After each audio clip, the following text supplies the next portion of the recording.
السلام عليك يا أبا عبد الله السلام عليك يا ابن رسول الله بسم اللہ الرحمن الرحیم۔ ماہ مبارک رمضان کے 12ویں روزے کی دعا۔ اللہم زینی فیہ بالستر والعفاف واسترنی فیہ بلباس القنوع والکفاف واحملنی فیہ علی العدل والانصاف وامنی فیہ من کل ما اخاف بعصمتک یا عصمت الخائفین۔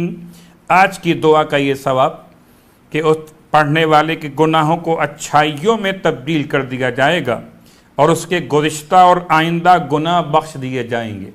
ماہ مبارک رمضان کے 12ویں روزے کا ثواب کہ پروردگار عالم آج کے روزے کی برکت سے روزے دار کے گناہوں کو نیکیوں میں تبدیل کر دے گا اور نیکیوں کو دگنا قرار دے گا اور ہر نیکی کے بدلے 1,00,000 نیکیاں الگ سے عنایت فرمائے گا۔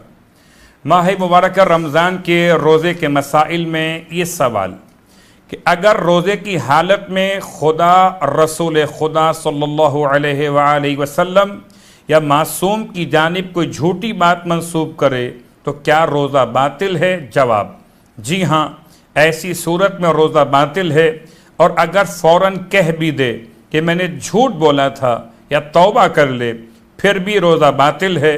البتہ آغائے سیستانی کے نزدیک بنا بر احتیاط لازم روزہ باطل ہو جاتا ہے۔ مولائے متقیان ارشاد فرماتے ہیں کہ 12ویں رات کے اعمال میں 8 رکعت نماز اس طرح سے پڑھے کہ ہر رکعت میں الحمد کے بعد 30 مرتبہ سورہ انا انزلنا کی تلاوت کرے تو خداوند عالم اسے شکر ادا کرنے والوں کے برابر ثواب عطا فرماتا ہے، اور قیامت کے دن اسے پروردگار نجات یافتہ افراد میں شامل فرمائے گا۔ اللہ کا رسول ماہ مبارک رمضان کی 12ویں رات میں یہ دعا تلاوت کیا کرتے تھے: اللہم انت العلی العظیم لک الحمد حمدا یبقى ولا یفنى وانت الحی الحلیم اسألک بنور وجهک الکریم وبجلالک الذی لا یرام وبعزتک التي لا تقہر ان تصلی علی محمد وآل محمد وان تغفر لی وترحمنی انک انت ارحم الراحمین۔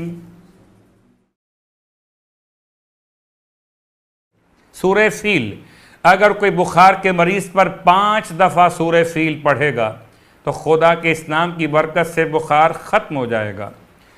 پروردگار سے التماس کہ خدا ہم کو ماہ مبارک رمضان کی دعا اور ماہ مبارک رمضان کے تلاوت قرآن کا شوق عطا فرمائے۔ والسلام علیکم ورحمۃ اللہ وبرکاتہ۔